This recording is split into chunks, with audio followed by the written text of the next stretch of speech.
Viewers আসসালামু আলাইকুম। গুপ্তবিদ্যার সন্ধান ইউটিউব চ্যানেলে সবাইকে সুস্বাগতম। তো আজকে যে টপিকটা নিয়ে কথা বলবো এটা হলো জাদু খেলা। তো আপনারা জাদু খেলা কিভাবে দেখাবেন? যাদের কাছে রাহু চান্ডাল আছে তারা জাদু খেলা দেখাতে পারবে,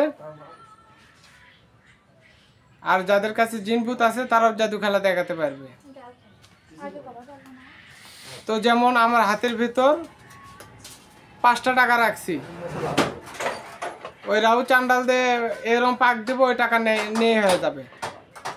যে কোনো একটা মেয়ে রাস্তাতে হাইটে যাইতেছে, ওই রাহু চান্ডালটা ওই মেয়ের দিকে ধরবো এবং মন্ত্র পাঠ করবো, ওই মেয়ে পাশে পাশে চলে আসবে। তো লক্ষ্য কোটি টাকা দিলেও ওই রাহু চান্ডাল দেওয়া যাবে না শিষ্যদেরকে দিলে শিষ্যরা তছনছ করে ফেল দিবে। তো স্বাভাবিকভাবে যারা জাদু খেলা দেখাতে পারবেন, তো পানিকে মিষ্টি বানাতে পারবেন, তারপরে মাটিকে চানাচুর বানাতে পারবেন, মাটিকে মিষ্টি বানাতে পারবেন।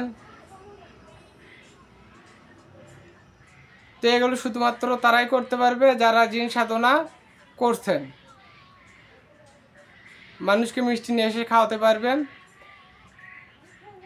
তো যে সাধনার বলে আপনারা এই সকল জাদু খেলা দেখাতে পারবেন, তো তাদেরকে আমি বলে দেই, এটা হলো শ্মশানঘাটিতে যাবেন, শ্মশানঘাটি অথবা কবরস্থানে ভালো হবে।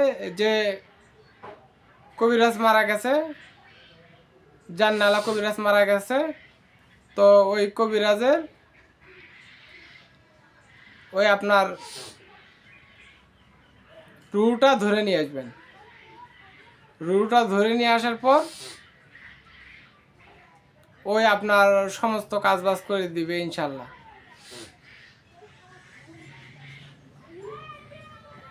তো জাদু খেলা এমনিতেই দেখান যাবে না, তো আপনাদেরকে সমস্ত শিক্ষা দীক্ষা দিব। ওই মৃত মানুষের রু ধরলে আপনারা জাদু খেলা দেখাতে পারবেন। তো সবাই ভালো থাকবেন, সুস্থ থাকবেন, এবং আমার ভিডিওতে অনেক জাদুবিদ্যার দেওয়া আছে, ওই মৃত মানুষের আত্মা ধরার বিদ্যা দেওয়া আছে, আপনারা ওখান থেকে দেখে শিখে নেবেন।